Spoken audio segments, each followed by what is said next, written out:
bringing around a transformation in our community. Going to my immediate right, where were you, Mr. Happy? You want me to go next? All right. I'm here. All right. All right. I'm interested, how many were here with the riots in Los Angeles at the time, just to get a feel for how many. And how many of you were very close to the riot, to the situation? Okay, the days that the riots broke out, I was in Washington, D.C., serving as acting chaplain of the United States Senate. But I had a group of young men with me who were members of the Crip gang from Los Angeles in Lower Compton.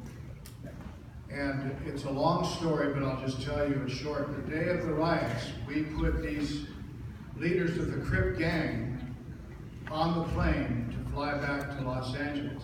And then they went down to Long Beach and Compton, where they were located. How did these gang leaders come to Washington, D.C., and how did the chaplain of the United States Senate begin working with them? Because of a senator named Ben Nighthorse Campbell, who had a concern for inner city issues, urban issues. He was from Colorado, but a lot of the gang members in Denver had gravitated there from Los Angeles. And so the job of the chaplain is not just to open the Senate with prayer, but to serve as a pastor to those in the Senate. Remember, they've left their state and spent a lot of time in Washington, D.C., sometimes moving their family to Washington. So they leave their parishes, their synagogue, their congregation to serve in Washington, D.C. So there's a very important pastoral element when you serve as chaplain. And so it was my privilege to serve there from 92 to 95. And during that time were these riots. Well, the day that we sent these particularly two leaders of the Crip gang back, I remember giving them a little talk. Remember all the things you've learned. We had spent 2 weeks with them and discipling them. And they had come to faith in Yeshua, following Yeshua.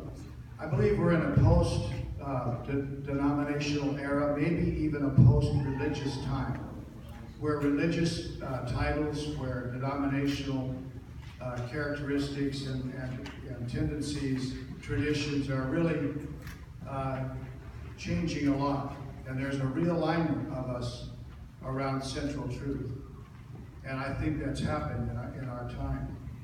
And so we had taught these Crip gangs who didn't want to become Christians or Jews or Muslims to just follow Yeshua, the rabbi, Yeshua.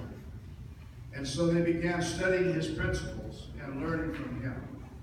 So I reminded them of this fact, that when you go back to Los Angeles, you're going to encounter the gangs. And you're going to have to talk to them about the things you've learned here and the handshake you made with Senator Ben Nighthorse Campbell to go back and have a positive influence.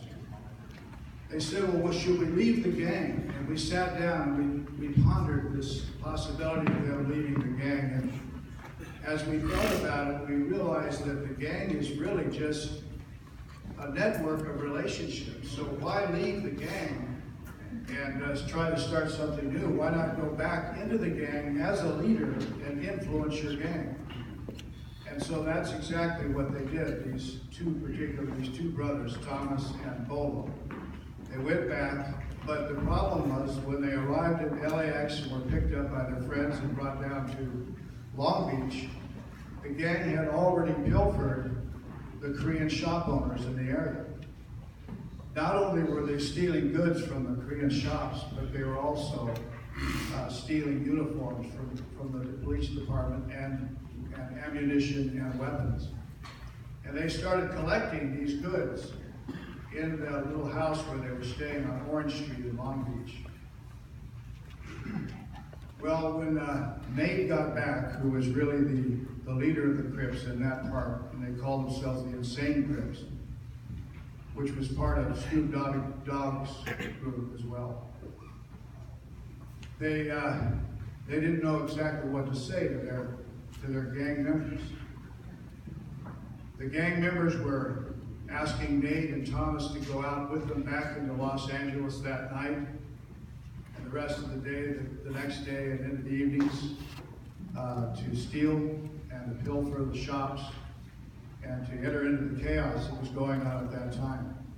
And of course, I'm on the phone with Nate, and Nate said that he had a moment of clarity, and he demanded that the gang return the goods that they had stolen to the shop owner and to the police department. And after tremendous conflict the next morning, they began to return the goods to the shops. This led to a remarkable relationship between the shop owners in that part, who were mostly Korean, and the Crip gang, who became protectors of those shops in this particular little gang that I'm talking about, the Insane Crips. So that had a tremendous mark on my life. But Korea, and I will speak to the Koreans for a moment, has always been on my heart since 1950, when the Korean War broke out. And during that time, in 1950, 1953, my father went over there to help with the orphans. And so as a young boy, I remember my father's work there. And so it was very special for me to know that the work we had done in discipling and training Nate Redfern and the Crip gang members began to influence Korean Americans as well. And I believe this is your hour. For those of you who are of the Korean community, this is your hour. Seize it and take leadership. This doesn't mean that the rest of us here are not going to be taking leaders, but I have a profound sense that this is your time. God bless you.